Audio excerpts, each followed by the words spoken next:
오늘 두 번째 시간입니다.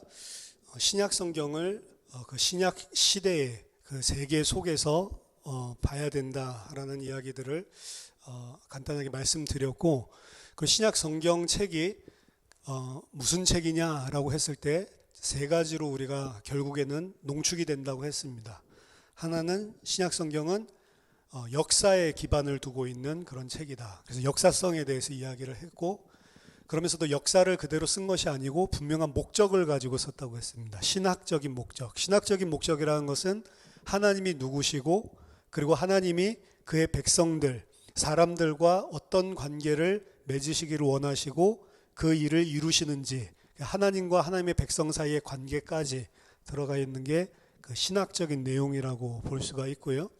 그리고 마지막에 이것을 문학적인 형태로 표현을 했다. 그래서 당시에 있었던 문학적인 기교, 수사학, 그리고 당시의 사람들이 이해할 수 있는 이런 뉘앙스, 이런 부분들을 전부 다 녹여서, 왜냐하면 그때 당시의 사람이 쓰는 글의 방식, 그때 사람들이 어떤 부분을 주장하기 위해서 효과적으로 전달하기 위한 방식으로 쓰여진 글들이기 때문에 그때 당시에 이런 문학상들을 표현하고 있을 수밖에 없는 것이죠. 그래서 이 세 가지 측면으로 봐야 된다고 했는데, 오늘 그 중에 첫 번째로 역사로서의 성경에 대한 주제를 살펴보겠습니다. 역사에 대해서, 그리고 신학적인 책으로서 성경, 그리고 또 문학 작품으로서의 성경, 요 세 가지죠. 그래서 이 세 가지 측면 중에 이 첫 번째 역사성에 대한 것은 굉장히 중요합니다. 신약 성경을 역사적인 문서로 읽고 받아들여야 한다라고 하는 것은 정통적으로 교회 안에서 사실은 이론이 없는 거였어요. 역사적인 사실의 기초에서 썼죠. 그 역사의 내용은 예수님을 통해서 하나님께서 실제로 1세기에 팔레스타인 땅에서 어떻게 예수님이 일하셨고 예수님이 행하셨고, 그리고 그 예수님의 일하심과 행하심의 배후에 하나님이 어떻게 간섭하시고 인도하셨는지, 그 일을 통해 하나님이 무엇을 하셨는지, 이걸 역사적인 사실에 근거해서 기록된 책이기 때문에 당연히 사복음서에 기록한 사람들도 이제 자신들이 예수님이 곧 오실 줄 알았는데 오시지 않고, 예수님의 이 파루지아라고 하죠, 예수님의 재림이 딜레이 되는 것들을 보면서 이 기록들을 남겨야 될 필요성들을 느끼게 되죠. 그래서 예수님이 행하시고 가르치셨던 내용들, 이러한 부분들을 이 정리를 한 것이고, 역사적으로 만약에 이런 사실이 없었다면 사실은 이런 글들이 나올 수가 없었을 겁니다. 그래서 당연하게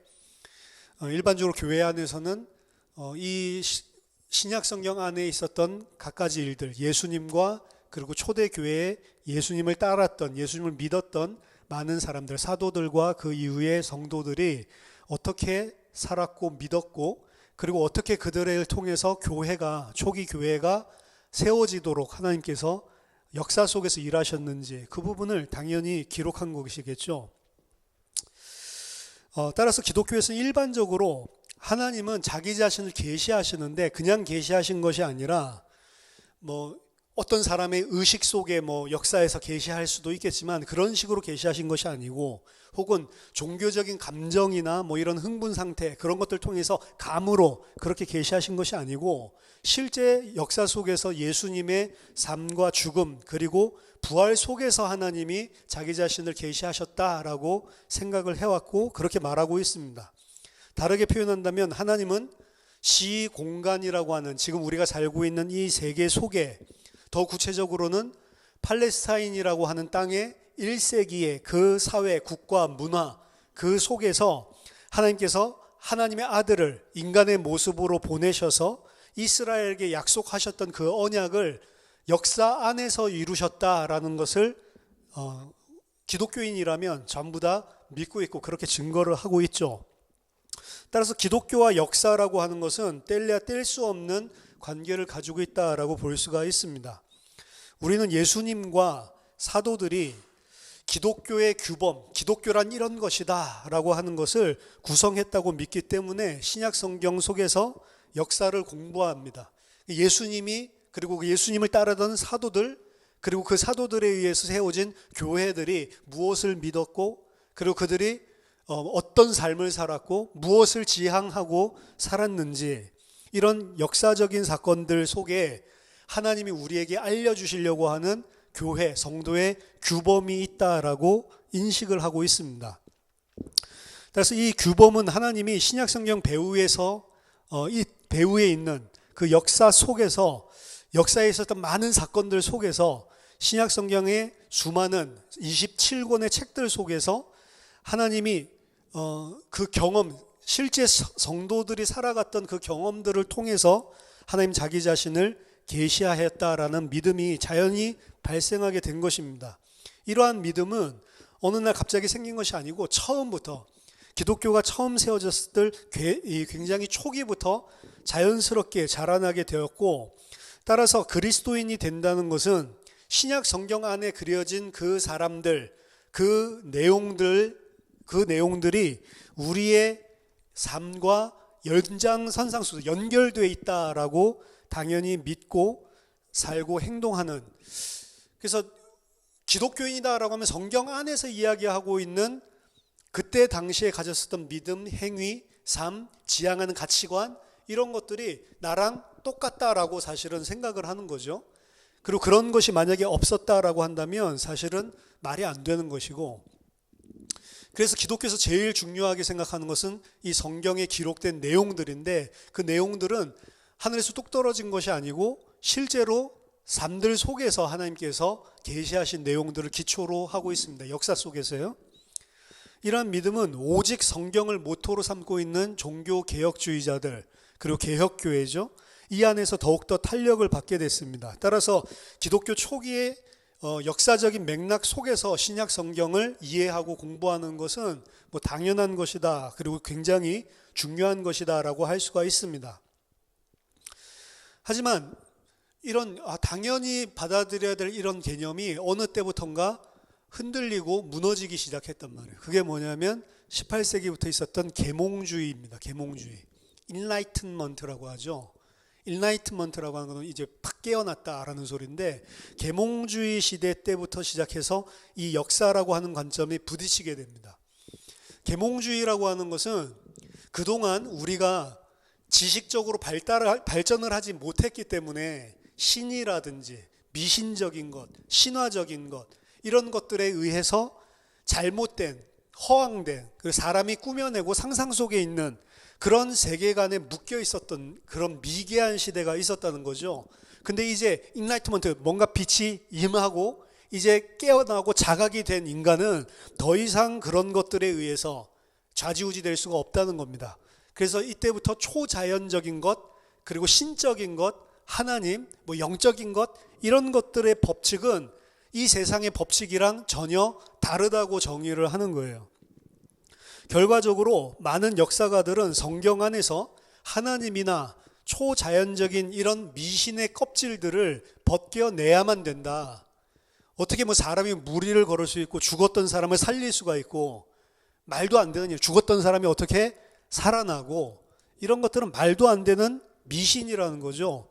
그래서 진짜로 1세기 때 어떤 일이 있었는지를 우리가 성경을 통해서 알아보려면 그때 1세기 미개한 사람들이 가지고 있었던 그런 잘못된 신화적인 요소들, 이런 껍질들을 벗겨내고 나서야 비로소 진짜 1세기에 무슨 일이 있었는지, 진짜 예수라는 사람이 어떤 가르침을 가르쳤고 어떤 삶을 살았는지, 그걸 통해서 진짜 우리가 받아야 되는 진짜 역사는 무엇인지를 알맹이를 얻을 수 있다고 생각하는 거예요.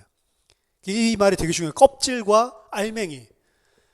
과거에 있었던 모든 역사의 기록들은 역사의 기록이 아니고 신화적인 요소들이 가미된, 그래서 진짜 무슨 일이 있었는지 그 역사를 알 수가 없다는 것입니다. 그게 이제 계몽주의 때부터 이제 우리 이성적인 사람의 이성, 지식, 이런 것들을 우상화하는 그런 문화들 속에서 생겨나게 되었고, 성경을 바라볼 때도 이제 그런 눈으로 바라보게 된 거죠. 따라서 진짜 기독교인들이 만약에 우리가 1세기에 무슨 일이 일어났는지 이 사실들을 발견하려면 그런 모든 요소들을 제거해야만 한다라고 주장을 하는 것입니다. 그리고 거기에 대한 기독교의 일반적인 반응은 뭐였냐면, 만약에 진짜로 그러한 요소들을 제거하고 알맹이가 뭐 진실이겠죠. 진실이 만약에 드러나게 된다면 우리가 가지고 있었던 믿음이 붕괴될 것이다 라고 기독교인들이 오히려 두려워서 떨게 됐단 말이에요. 기독교인들도 똑같은 세계관을 공유한 거죠. 아 맞다, 성경을 보니까 좀 이 말이 안 돼 뻥이 많다. 기독교인들도 그렇게 생각을 한 겁니다. 그래서 만약에 그런 일들이 벌어진다면 우리가 지금까지 믿어왔고 가르침 받았고 가르쳤던 그 내용들 자체가 우리의 믿음을 형성하고 있었는데 그런 것들이 붕괴될 수 있다라고 두려워하는 그런 반응을 일반적으로 기독교 안에서 보이게 된다는 거죠. 따라서 역사를 정면으로 바라보는 것을 두려워하는 현상이 기독교 안에 일어나게 됩니다. 그래서 우리가 흔히 말하는 자유주의 학문 하는 사람들은 학문적으로 연구하고 역사 연구하고 이런 것들이 엄청나게 눈이 부시게죠. 발전을 하는 반면에 기독교는 오히려 그 자리에 그대로 정체되어 있고 그런 것들은 믿음 없는 사람들이 하는 거야 이런 식으로 터부시하면서, 근데 그 근본적인 마음속에는 뭐가 있었냐면 그들과 똑같은 세계관을 가지고 만약 그렇게 된다면 이게 잘못됐다라고 하는 것, 미신과 신화적인 요소로 원래 없었던 일을 이렇게 써놓은 것들이 만약 존재한다고 한다면 그럼 이제 우리 믿음 자체가 무너지지 않냐, 이런 두려움이 기독교인들에게도 있었던 거죠. 따라서 기독교는 학문적인 교육, 아카데믹한 이런 환경들 자체를 굉장히 두려워하고 거부를 하게 됩니다. 계몽주의는 그동안 믿어왔었던 교리들 이런 것들이 이런 신화에 구성돼서 세워졌기 때문에 다 갈아엎어야 된다라고 생각을 했고, 기독교는 겉으로는 말하지 않지만 만약 진짜로 그게 밝혀진다면 큰일 났다 이렇게 생각을 하는 거예요. 그래서 기독교는 어디로 그런 것들을 건드리지 않는 더 안전한 영역으로 숨어들게 되는 겁니다. 그게 뭐냐면 컨페셔니즘이에요. 신앙 고백, 우리가 무엇을 믿는지 고백하고 그거를 고수하는 거다. 이 세계의 세계관에 흔들리지 않고 그 사람들은 전부 다 불신자들이고 헛된 것들 이야기하니까 듣지 말고 우린 그냥 우리가 믿는 것만 그대로 붙들고 있으면 된다. 이런 고백주의로 후퇴를 하게 되었습니다. 하지만 일반적으로 우리들이 아는 것은 아무리 사랑한다라고 이야기를 해도 아무리 공부를 많이 한다 해도 사랑이라고 하는 것들 자체가 없으면 그 공부하고 학문하는 것들이 몸이 건조해지고, 그리고 아무리 열정이 있다라고 그래도 자신이 열정이 있는 그 내용들 자체를 올바르게 공부하고 배워서 바른 지식 가운데 서 있지 않으면 어느 순간에는 그냥 맹신이 되고 맹목적인 교만으로 다른 사람들과 소통도 안 되고 그냥 좀 약간 저 인간은 완전히 또라이야 이런 식으로 머무르게 되는 거죠. 기독교는 초자연적인 믿음이 이성주의적인 범주로 축소되어 가는 것을 두려워하고 이성주의를 좀 반대하게 됩니다. 그래서 반이성주의적인 행태들이 교회 안에 많이 나타나게 돼요.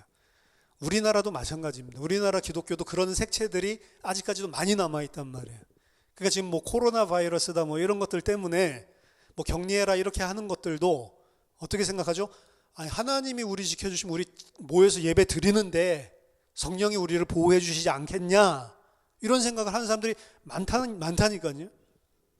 그러니까 모여서 예배 드리고 이렇게 할 때 성령이 초자연적으로 우리를 도와줄 것이다 이런 생각을 하고 모이는 거예요. 우리만 그런 줄 알았더니 미국도 똑같이.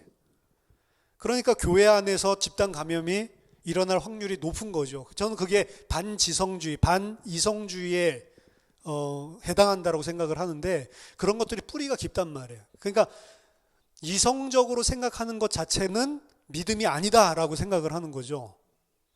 근데 그 배후에 더 깊이 파고 들어가 보면 이성적으로 생각하기 시작하면 우리 믿음이 무너질 것 같다라는 그런 두려움이 존재를 하고 있다는 것입니다. 따라서 초자연적인 것을 이제 나누기 시작하는 거예요. 이성적인 것, 자연적인 것, 요것과 하나님 그리고 초자연적인 것 이거를 나누게 된 거예요. 언제부터 나눴냐면 계몽주의 시대 때부터. 그 이전까지 그런 것들을 나누지를 않았는데 인간의 이성을 최고의 가치로 최고의 우월한 자리로 올려놓기 시작하면서부터 이제 그 부분을 이 칼로 무 자르듯이 딱 나누게 되는 거죠. 이거는 이성적인 것, 그러니까 합리적인 것, 그리고 이거는 자연적인 것. 이거 외에 하나님, 신 이런 것들은 비이성적인 것, 초자연적인 것, 비이성적인 것.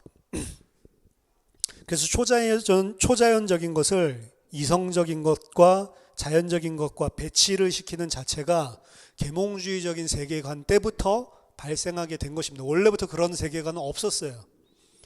감사하게도 올바른 신약 성경의 역사가가 되는 데에는 이것보다 더 좋은 방법이 있습니다. 초자연적인 것, 그리고 이거는 자연적인 것, 이거는 이성적인 것, 그리고 신적인 거는 이거는 신화. 이런 식으로 딱 나누는 거, 그건 계몽주의 때 생긴 거고, 그거보다 더 좋은 방법이 길이 우리에게는 있습니다. 자, 그런 식으로 계몽주의에 의해서 이제 새롭게 인류가 가지게 된 그런 가치관이나 세계관 자체를 한마디로 뭐라고 이야기하냐면 모더니즘이라고 이야기해요. 모더니즘.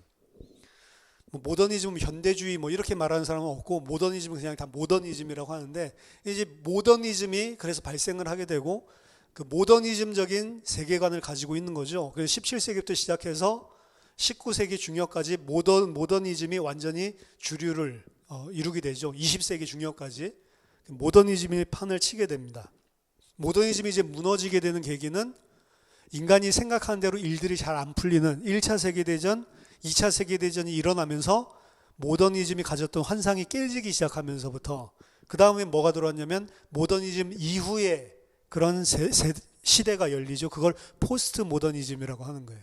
그래서 계몽주의 때부터 시작된 이런 모더니즘.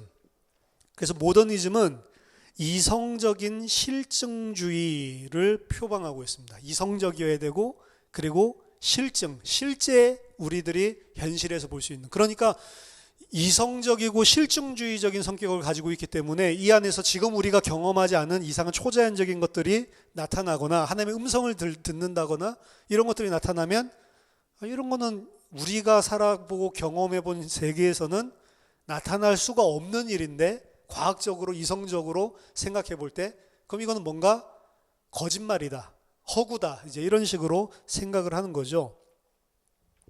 따라서 이런 이성적인 실증주의에서는 우리가 하나님의 관점에서 역사를 본다라고 하는 그런 인식론, 그런 방법론 자체가 잘못된 것이다라고 완전히 배제를 시켜버립니다.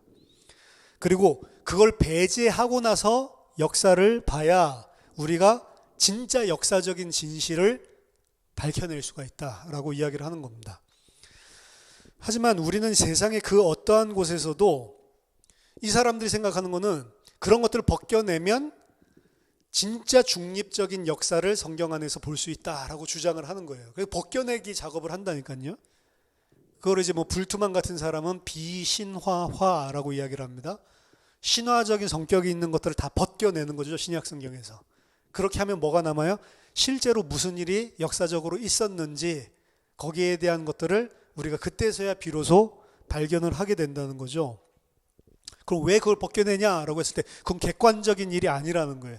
주관적으로 그런 식으로 미화시켜서 쓴 내용이지, 주관이 깊이 개입되어 있는, 하나님이 어디 있어? 하나님이 신적인 존재가 무슨 그런 일을 해?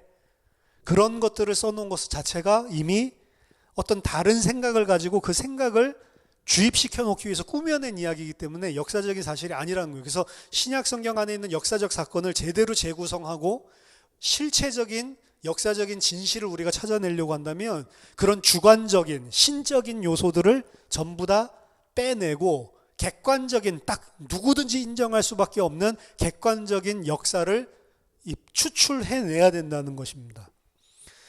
그런데 중요한 것은 이 세상에 성경뿐만이 아니고, 신약 성경이 지금 역사라고 봤을 때 성경뿐만이 아니고 인간이 쓴 모든 역사에는 객관성이 없습니다. 전부 다 주관성을 가지고 전부 다 자기가 생각하는 어떤 목적을 이루기 위해서 취사 선택을 하고, 그리고 강조하기 위해서 어떤 지금 그런 사람들이 이야기하는 신화적인 요소라든지, 신화적인 요소가 꼭 없다 하더라도 자기 자신의 생각을 반영해 가지고 표현을 하는 거죠. 이 세계는 그 어떠한 곳에도 중립적인 거다 혹은 객관적인 역사가 없다는 사실을 기억을 해야 됩니다. 그런 역사 자체가 오늘날도 마찬가지입니다.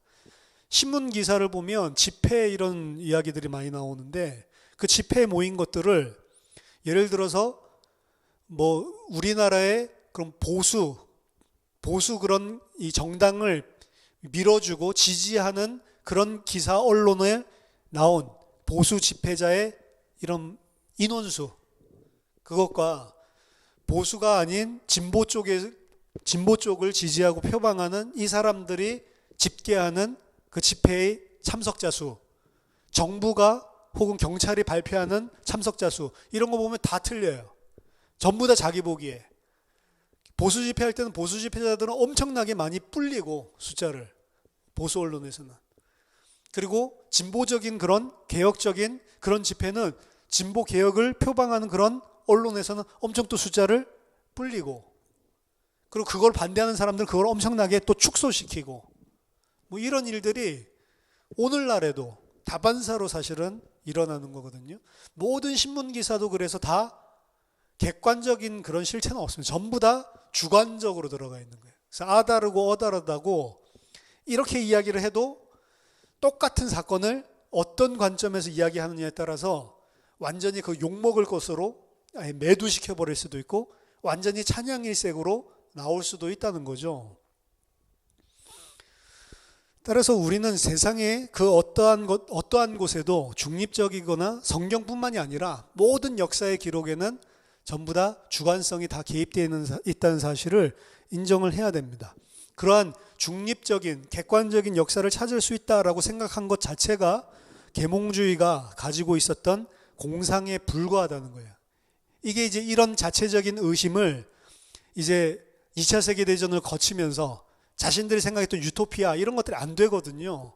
자신들의 생각에 딱딱 이렇게 하면 뭔가 세계가 그리고 우리가 딱 사로잡을 수 있을 줄 생각했는데 그 결과가 참혹한 전쟁과 참상으로 끝나게 되는 것들을 보면서 회의가 일어나기 시작한 거예요. 이게 뭔가 잘못됐구나. 세상에는 그들의 생각처럼 해석되지 않는 역사, 중립적인 역사라는 것은 존재하지 않습니다. 성경이나 오래된 역사책들 뿐만 아니라 오늘날 쓰여지고 있는 역사 또한 그 역사를 어떻게 바라보는지에 따라서 해석의 과정이 반드시 들어가 있고, 그래서 역사를 히스토리라고 하는데, 히스토리는 그 모더니즘에서 이야기하는 진짜로 객관적으로 있었던 그 객관적인 사건, 그걸 역사라고 한다면 역사 기술, 히스토리오그래피, 그 역사를 기술하는 데 우리는 다 역사 기술된 역사를 가지고 있을 뿐이지 역사는 과거에 지나갔으니까 우리가 가서 그 사건을 볼 수도 없고, 기술되어 있는 역사를 가지고 있는 그 역사가 기술될 때에 다 그 역사 사건을 바라보는 관점이 해석이 다 들어가 있다는 것이죠. 그래서 해석의 과정 속에서 모든 역사는 기록이 되고 어떤 관점과 시각이 없는 역사는 이 세상에 존재하지 않습니다. 그래서 포스트 모더니즘에서는 어떻게 이야기하냐, 우리가 역사책을 보고 과거에 무슨 일이 일어났는지를 하나도 알아낼 수 없다. 이건 또 극단으로 또 가버렸어요. 포스트 모더니즘에서는 이 모더니즘을 완전히 깨트려 버리고 이제 나오는 거기 때문에 그동안 우리가 멍청하게 속았다. 우리가 역사책을 보면서 과거에 어떤 일이 있었는지를 알아낼 수 있는 길은 전혀 없다. 그 역사를 통해서 우리가 보는 것은 그 역사를 저술한 사람의 주장을 읽는 것이지, 우리는 그것을 통해서 실체적인 어떤 사건, 과거에 있었던 이벤트에 접근할 수가 전혀 없다. 이렇게 주장을 합니다. 따라서 그 사람들은 어떻게 주장하냐면, 어떠한 실체적인 사건이 있을 수도 있고 없을 수도 있는데 그거 우리가 확신할 수 없고, 우리에게 남은 거는 그 사건을 해석한 사람의 주장만 가지고 있다는 것뿐이죠. 따라서 이 책을 읽으면서 과거에 어떤 일이 있었다라고 하는 것은 1도 알아낼 수가 없다는 거예요. 또 너무 극단으로 가버려요. 이 모더니즘과 포스트 모더니즘 사이에 밸런스를 가지고 위치한 것이 비평적 사실주의입니다. 이게 좋은 거예요. 크리티컬 리얼리즘. 그냥 무조건 받아들이는 게 아니죠. 비평적인 사고방식을 가지고, 그리고 리얼리즘, 실제 있었던 사건을 알아낼 수가 있다라고 하는 것입니다.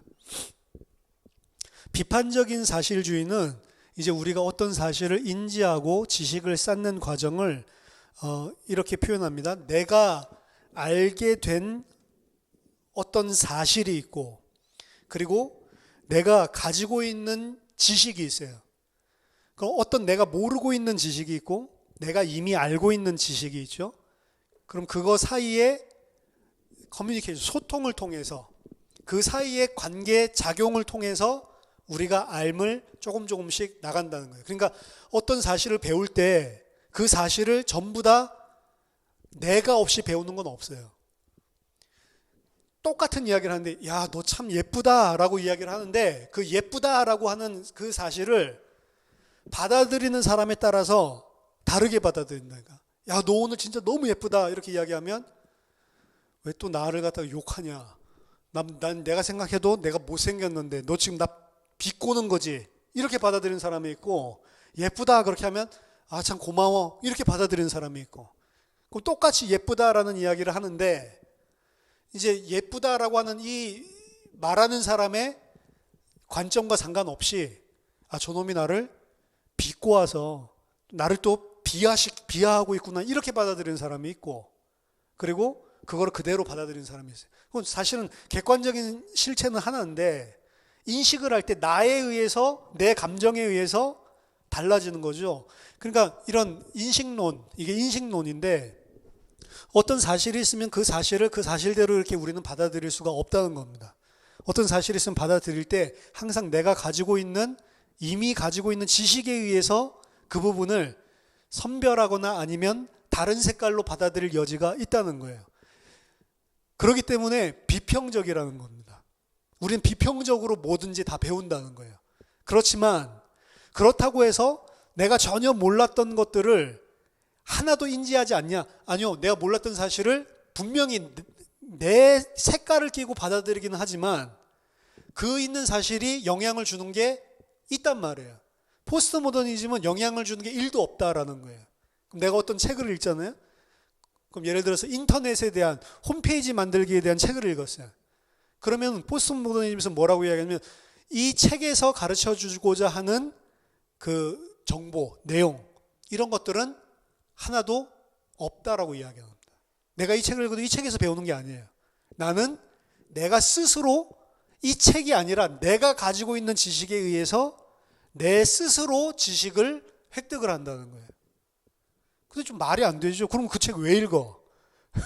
그 책을 읽음으로 어떤 부분이 나에게 영향을 주는데 그걸 내가 필터링 할 뿐이지 이 책이 영향을 안 주는 거 아니잖아요.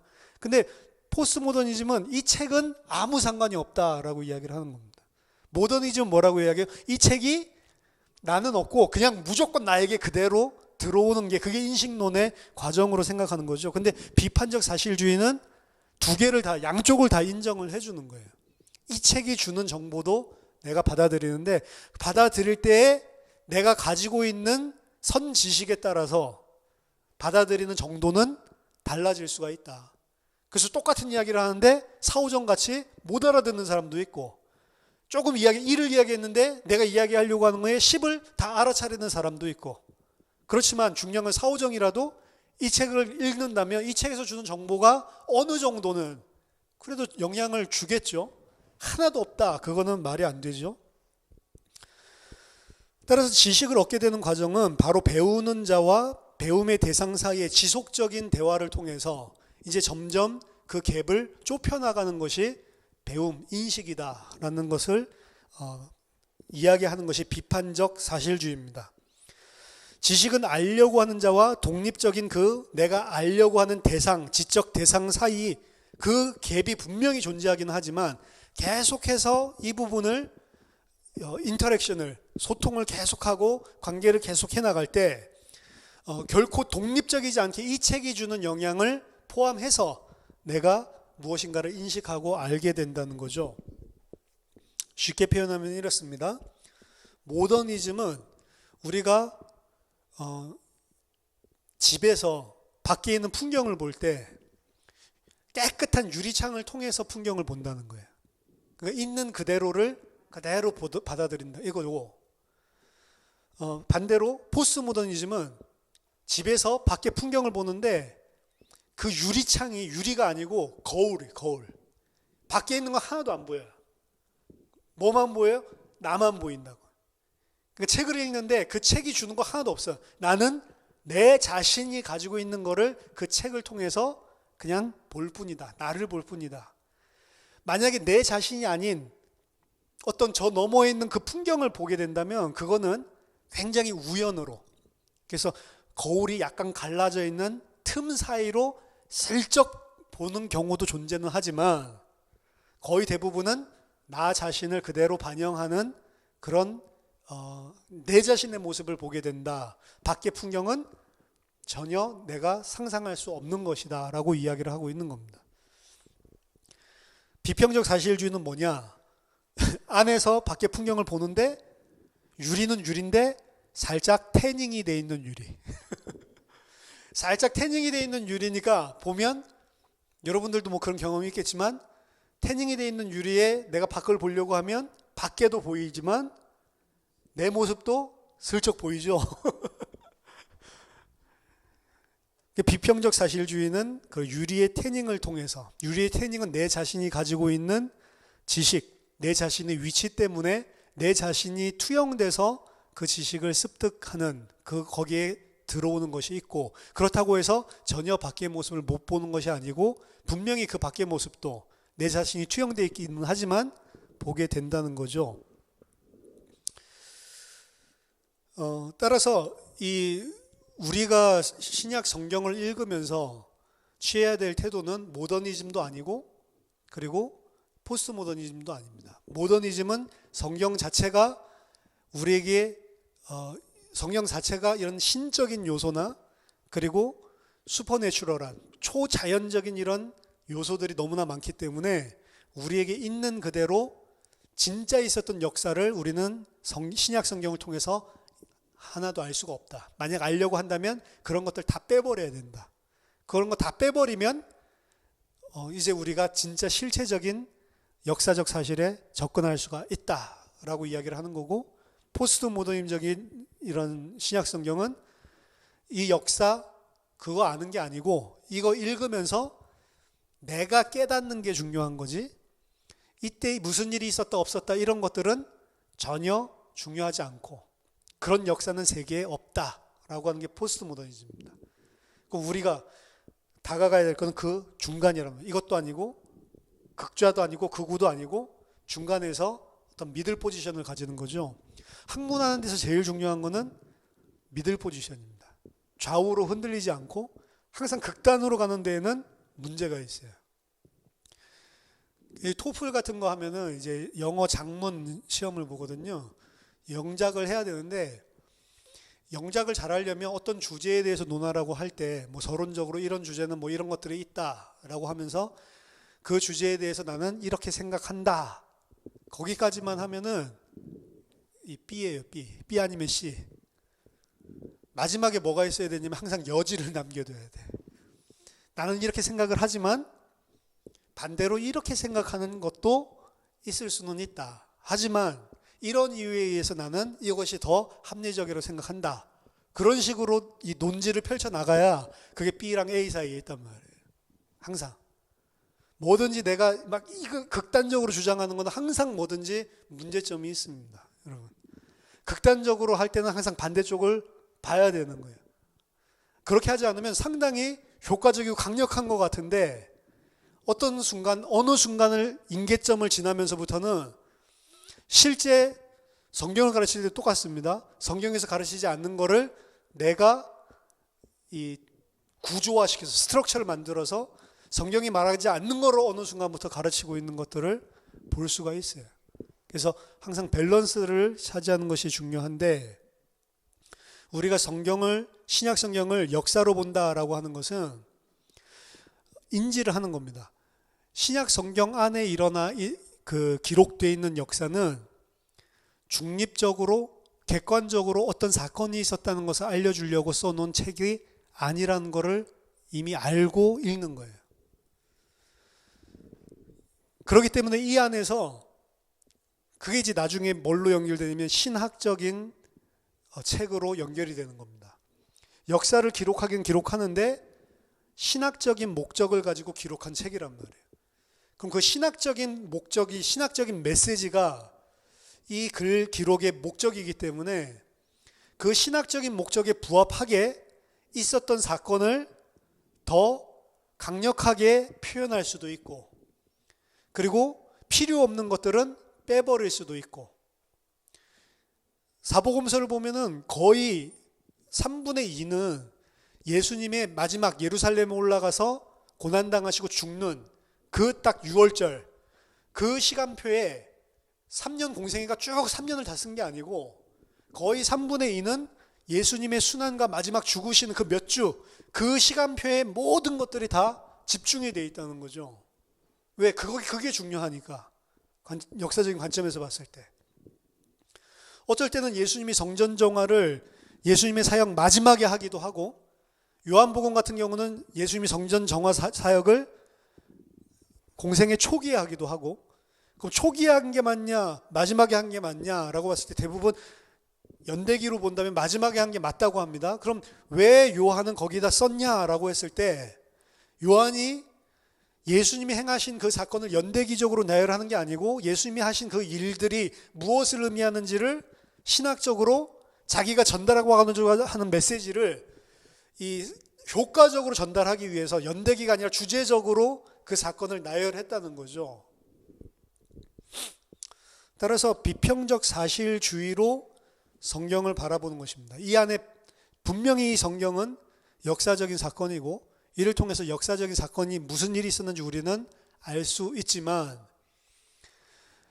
있었던 사실을 중립적인 아닌 하나님이 우리에게 전달하시고자 하시는 신학적인 메시지, 하나님이 누구시고 그리고 하나님이 그의 백성들과 어떤 관계를 맺으시는지 그것을 우리에게 계시하시기 위한 방향으로 정리된 역사다라는 사실을 인지하는 거죠.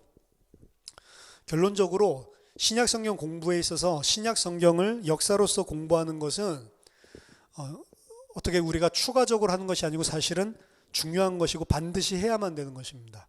왜냐하면 1세기 때 실제로 살았던 사람들이 실제로 있었던 사건들, 그 문화, 사회적인 배경들 속에서, 정치적인 배경들 속에서 기록된 것이기 때문에 이것이 무엇을 의미하는지 그 역사와 상관이 없는 것이 아니기 때문에 역사를 공부하고 들어가는 것이 중요합니다. 예를 들어서 헤롯 왕과 그리고 바리새인들이 예수님을 모함하기 위해서 마가복음 12장에 보면 우리가 가이사에게 세금을 바치는 것이 옳습니까? 옳지 않습니까? 라고 물어보죠. 그 어떻게 보면은 그냥 나이브하게 순진하게 물어보는 게 아니에요. 세금 우리가 기독교인이 바쳐야 되겠습니까? 안 바쳐야 돼. 이 이야기가 아니고, 그때 역사적으로 본다면 지금 이들이 하는 질문은 예수님을 덫에 놓으려고 하는 작전이죠. 요세푸스에 의하면 당신의 갈릴리 사람들 중에 열성적으로 이 믿음을 가지려고 했었던 사람들은 하나님 외에 다른 왕은 없다라는 모토를 가지고 살았어요. 그럼 가이사가 왕인데 가이사는 절대로 왕이 아니라는 거죠. 하나님만이 우리의 왕이다라는 모토를 가지고 있다는 거죠. 그렇기 때문에 만약에 가이사에게 세금을 신실하게 바친다면 그것은 가이사를 자신의 왕으로 인정하는 것이고, 가이사를 왕으로 인정하는 것은 그들의 종교와 하나님을 배반하는 배교 행위로 간주를 했습니다.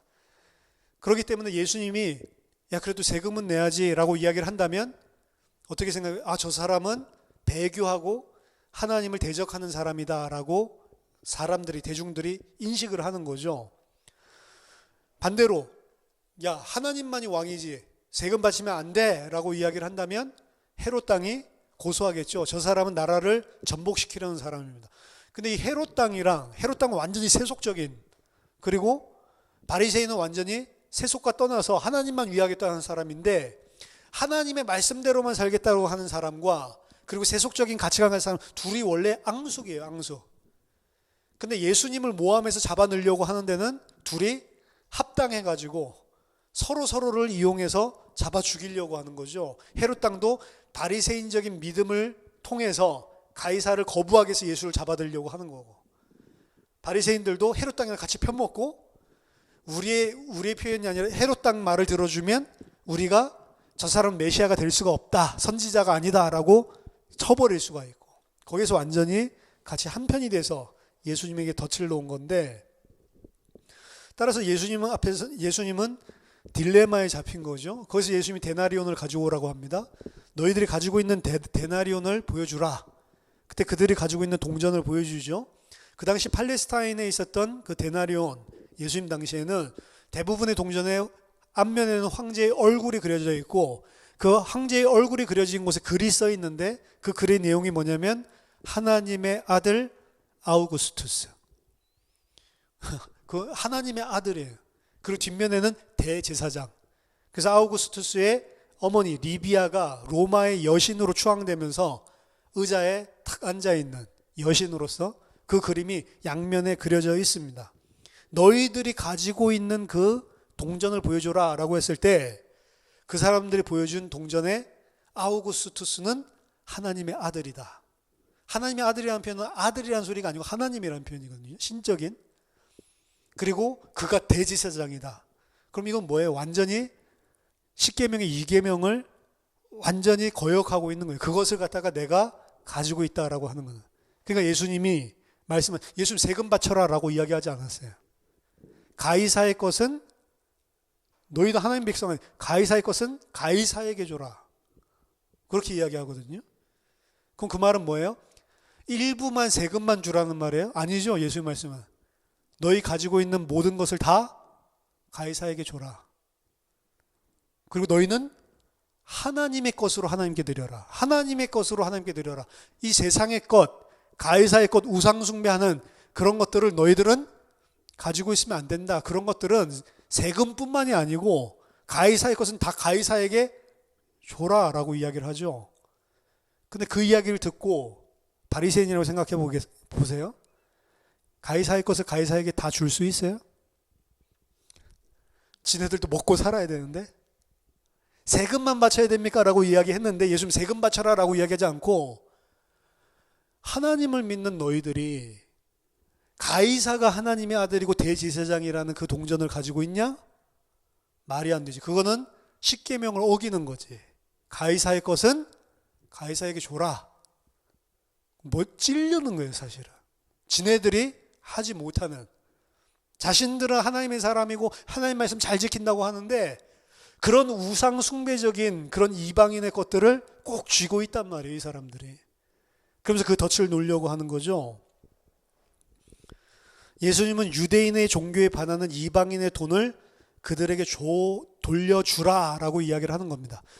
거기에 덧붙여서 또 한 가지 더 중요한 의미가 있습니다. 예수님이 세금을 받아야 한다, 그게 아니고 모든 것을 다 가이사에게 줘야 된다라는 것은 가이사가 받아야만 하는 모든 것을 가이사에게 다 돌려줘야 된다라는 뉘앙스를 품고 있는 이야기입니다. 왜냐하면 이 이야기는 가이사의 것은 가이사에게 다 돌려주라라고 하는 그 이야기는 뭐를 내포하고 있냐면, 주다스 마카비라고 여러분 아세요? 그 마카비 혁명을 일으킨, 마카비 왕조로 이룬 유대인 로마 독립전쟁을 펼쳤던 그런 이 마카비 가문입니다. 그 아버지 때부터 시작해서 5 아들들이 전부 다 전쟁 용사였거든요.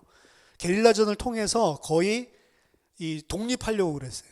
그러니까 이제 엄청 잘 싸우니까, 야, 하나님이 막 사사 보내듯이 우리를 돌보셨구나. 이래서 주다스 마카비를 이 메시아로 선포하고 막 이랬다고요.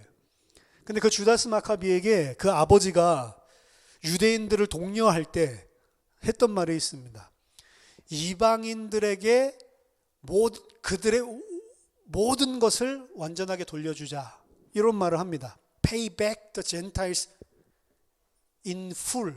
완전하게 이방인들에게 풀로 돌려주자, 이 이야기를 합니다. 그 풀로 돌려주자고 한 거는 오늘 예수님 말한 것처럼 세금 돌려주자, 이 모든 돈을 다 가이사에게 줘라, 이 말은 아닙니다. 이방인들에게 우리가 완전히 갚아주자라고 하는 말은 지금까지 우리가 당했던 압제와 서름, 이런 것들을 심판으로 완전히 갚아주자, 완전히 때려 죽이자라고 하는 그런 전쟁 독려할 때 썼던 구호거든요. 이방인들에게 완전히 돌려주자. 네가 가지고 있는 가이사의 것을 가이사에게 다 돌려주라라고 하는 것은 그 말이 암시되어 있는 말이라고. 그러니까 이건 무슨 말이죠? 단순하게 세금 바쳐라, 돈 줘라 이 소리가 아니고 이방인으로서 하나님의 백성을 압제하고 있는 그 시저의 죄를 고발하고 있는 거예요. 그리고 그것은 반드시 하나님이 갚아주신다고 하는 하나님의 리트리뷰션, 하나님의 심판에 대한 것들을 내포하고 있는 것이기도 한 것입니다. 따라서 그 메시지를 담고 그 메시지를 던지면서 예수님이 헤롯 땅과 그리고 이 바리새인들이 놓은 덫을 빠져나오는 이런 장면들을 그리고 있는 거죠. 그럼 이때 당시에 읽었던 사람들은 이런 것들을 그냥 문맥 속에서 쉽게 읽을 수 있다고. 근데 우리는 역사 공부를 하지 않으면 뭐 그래도 대동소이한 그런 메시지를 얻을 수 있지만 뉘앙스나 이런 것들은 아무래도 그때 사람들보다는 약하겠죠. 그러니까 역사적인 기록이고 그때 당시에 살았던 역사 속에 살았던 사람들이 쓴 기록이기 때문에 그 사람들을 이해하고 그리고 그 사람들의 역사적인 사회적인 정치적인 요것들 안에서 어떤 의미를 가지고 있는지 이 부분을 공부하는 것은 신약 성경 공부에 있어서 필수적인 거라는 거죠. 두 번째는 역사를 인식할 때는 복잡함이 있다라고 하는 사실을 반드시 인지해야 됩니다. 왜냐하면 신약 성경조차도 그때 당시에 있었던 어떤 사건을 아까 전에 말했듯이 중립적으로 쓰고 있는 책이 아니기 때문에 그렇습니다. 성경은 단지 과거에 있었던 어떤 사건 사실을 기록하고 있는 책이 아니기 때문에 신약 성경을 통해서 역사 공부를 할 때는 그 사실, 어떤 팩트를, 이벤트를 찾으려고 하는 것은 잘못된 접근이란 말이에요. 비평적 현실주의에서는 역사적인 정보를 분명히 이 속에서 우리가 추론할 수 있다라고 생각을 합니다. 하지만 동시에 모더니즘처럼 완벽하게 그 역사를 반영하고 있는 책이 성경이다. 그래야 진실을 말하고 있는 책이다. 그렇게 생각하지는 않는단 말이에요. 동시에 그 부분에 있어서는 제약이 있고 그리고 그 제약은 그냥 이 어떤 부족함 때문에, 자료의 부족함 때문에 존재하는 것이 아니고 역사를 기술하는 데 있어서 목적과 방향성이 있는 신학적인 목적이 있기 때문에 그대로 우리가 과거를 재현할 수가 없다라고 하는 사실, 그렇기 때문에 그런 부분에 있어서는 제약이 있다라는 것들을 인지합니다. 그리고 세 번째로 과거는 현재와 매우 다른 것입니다. 따라서 우리가 그냥 곧바로 로마로, 안디옥으로 그냥 지금 오늘 현실에서 점프해서 들어가서 그것들을 다 이해하는 게 아니에요. 그렇게 이해하기 위해서는 진지하게 역사적인 그리고 해석학적인, 문화적인, 그리고 사회적인, 정치적인, 그리고 문학적인 이런 공부를 해야 이 안에서 이야기하고 있는 것들을 그대로 우리가 인지할 수가 있습니다. 그래서 오늘 우리가 살펴본 것은 역사로서의 성경입니다. 우리도 모더니즘의 사람들이거든요. 그래서 우리도 사실은 모더니스틱하게 생각하는, 아까 전에 기독교인들이 뭐라고요? 역사적인 사실을 말하고 있지 않은 거 아니야 혹시? 이런 신화적인, 이런 초월적인 이런 일들이 일어나는 것은 이런 식으로 생각을 우리도 모르게 하고 그런 걸 너무 진지하게 생각하고 이렇게 하면 우리의 믿음이 무너질 수 있다라고 생각하면서 뒤로 좀 내뺐던 그런 기독교의 역사가 사실 우리들 안에도 잔재로 남아있을 수 있는, 우리는 모더니스트들이에요 사실은. 모더니스트면서 이제 포스트 모던으로 넘어간 그런 두 개를 갖다가 다 경험한 그런 사람들이다라고 보시면 됩니다. 근데 모더니즘도 아니고 포스트 모더니즘도 아니에요.